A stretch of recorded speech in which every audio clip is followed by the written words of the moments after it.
This book is called Ellison the Elephant. It is one of my absolute favorite books of all time, and I hope that you will love it as much as I do. So let's start. First, I want you to look at the cover. There's Ellison there. And he's just kind of sitting there, and you see little bitty trees there, and he's sitting in the grass.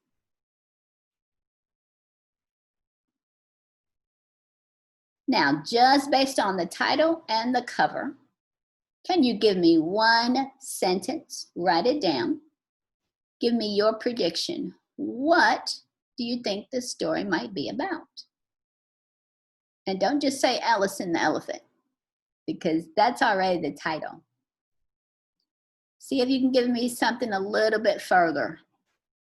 What do you think it might be about in addition to just Ellison?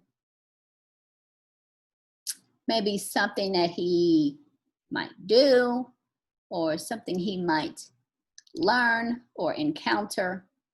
Just give me a prediction, and it'll be fun to see if you came close to what actually happens. All right, here is Ellison the Elephant.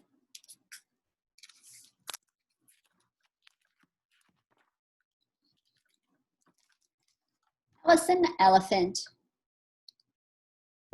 was an elephant, a little elephant, and young. He was a young and little elephant, but not a baby elephant.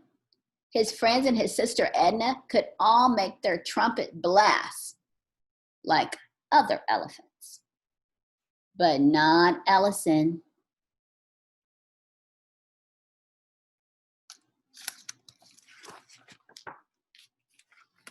He tried and he tried, but all he got was a little toot. See, cried Ellison. I don't even sound like an elephant. But Ellison, I love you. I love your sound, his mother insisted. It sounds like you. Well, I don't want to sound like me, Ellison answered. I want to make a trumpet sound like everyone else.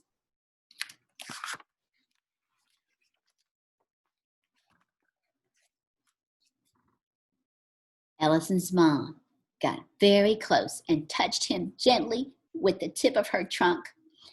Ellison, you are not an ordinary elephant. No, sir, you are extraordinary. Even your name is unusual. All the greatest elephants in history were unusual, and that's what makes them great.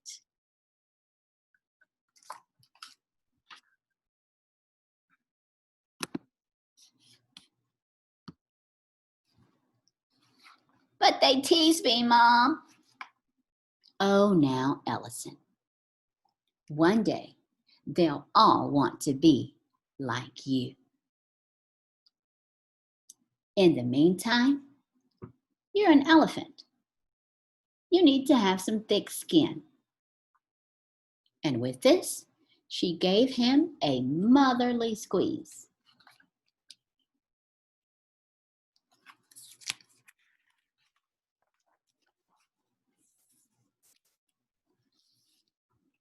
Together, they walked down to the watering hole, trunk in trunk, where all the other elephants were bathing.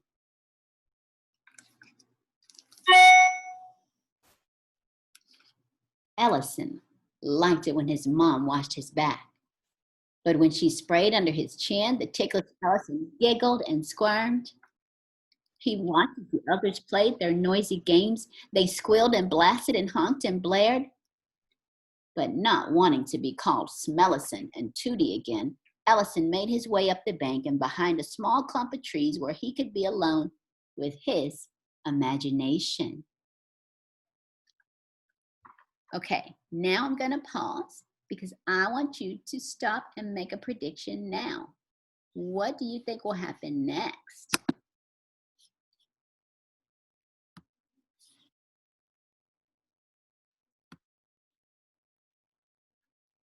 What do you think will happen with Ellison? I'm going to give you time to write down your prediction.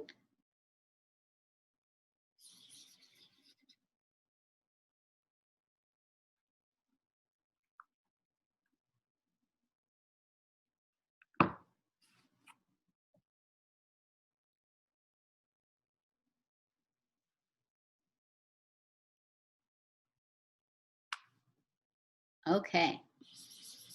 Now I'm going to continue. He was left alone with his imagination.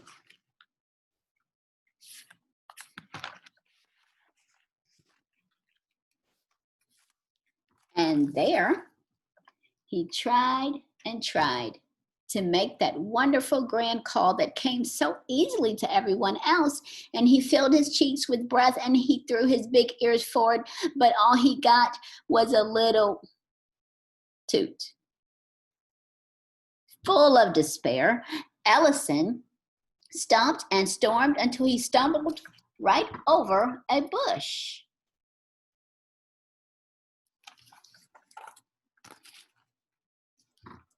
That did it. He kicked that little bush and he pulled it from the ground and he shook it with his trunk.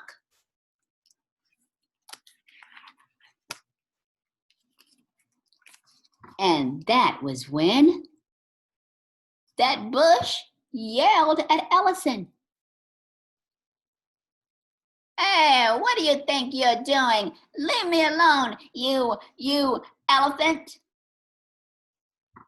This is quite unusual, thought Ellison. I've been yelled at by all kinds of animals, but never a bush. Ellison apologized and he said, "Are you okay?"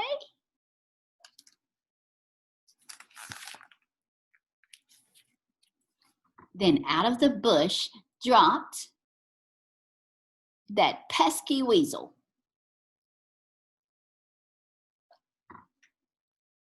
"Don't let it happen again, Smellison," he yelled and waddled away.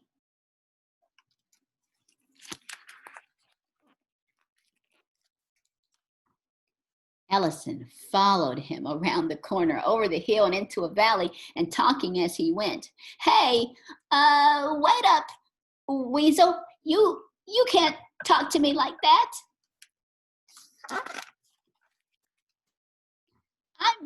I'm bigger than you, and I apologize, and I didn't know you were in there in the first place, and you can't make me feel any worse anyway, because I can't even make a trumpet sound like an elephant.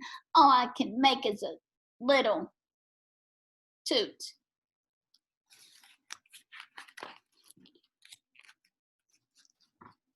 Weasel stopped in his tracks and turned around and looked right up at Ellison.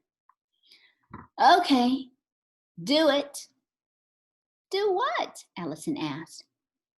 "You know, your sound," Weasel answered. "Stop whining about it and let me hear it."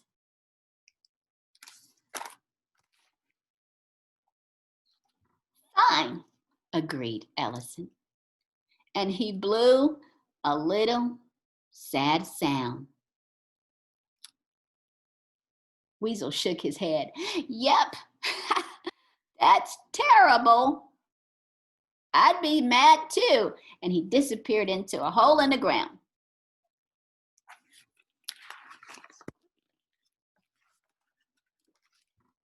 Ellison was not afraid of that little weasel. He walked right up, stuck his trunk in the hole, and he blew out one very crisp, clear sound.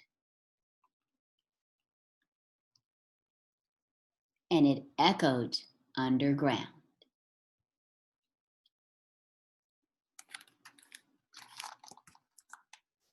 What followed was a long silence, during which Ellison was a little afraid. He wondered if he should have just let Weasel be this time. But then Weasel popped out of the hole with dirt on his fur and a smile all over his face.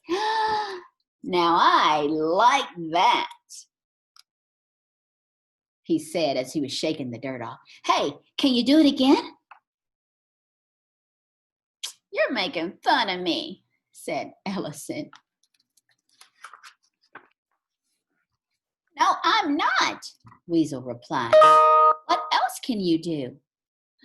I don't know, added Ellison. Well, can you hold it longer? Ellison tried, and he could.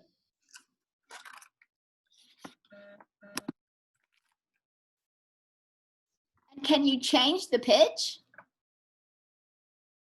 And he did. And can you make a lot of quick noises like yada-tat-tat-tat-tat-tat-tat? And he did. Wow, yelped Weasel. This is great.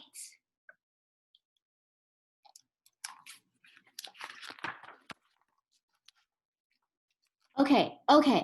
Now, close your eyes, look inside, and when you find it, your voice, let it out.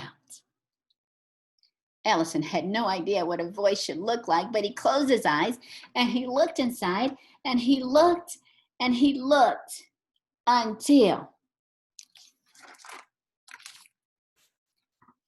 he found it. It looked like nothing he'd seen before, but he knew it right away. It was his very own voice. Ellison's legs felt stronger and his heart grew bigger.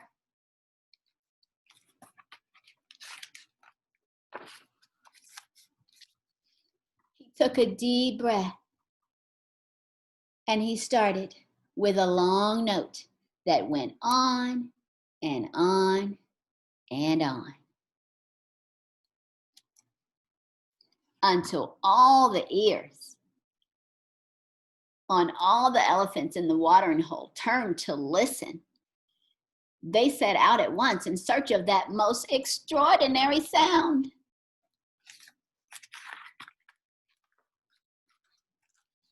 That's right, Ellison, hollered Weasel, jumping up and down. Don't stop now. You've got it. You've got it. And Ellison didn't stop. He made every sound that came from inside, and it formed a tune that made him dance. And when the other elephants spied him from the top of the hill, they saw and heard what they've never, ever seen or heard before. They stood and they watched with their mouths hanging open. And before they knew it, all of their trunks were swinging in time to the rhythm of Ellison's jazzy new music.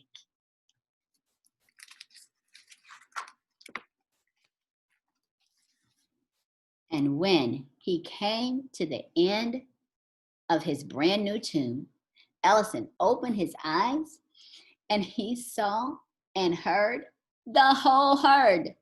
They rushed downhill to see the elephant who invented music.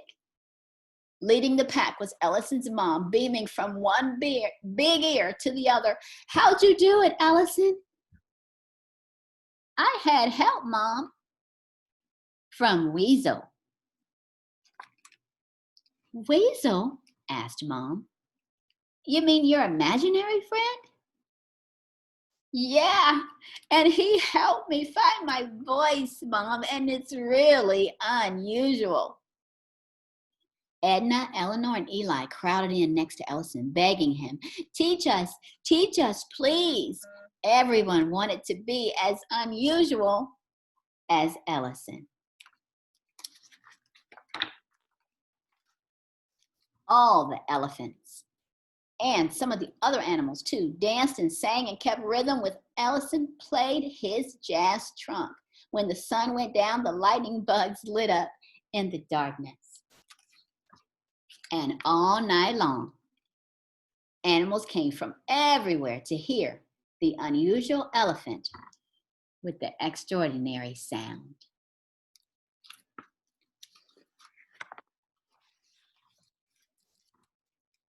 He found his voice.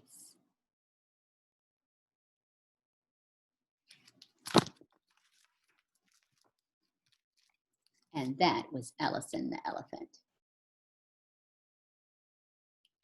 Now, look at your predictions and see, did any of them match up to the actual story?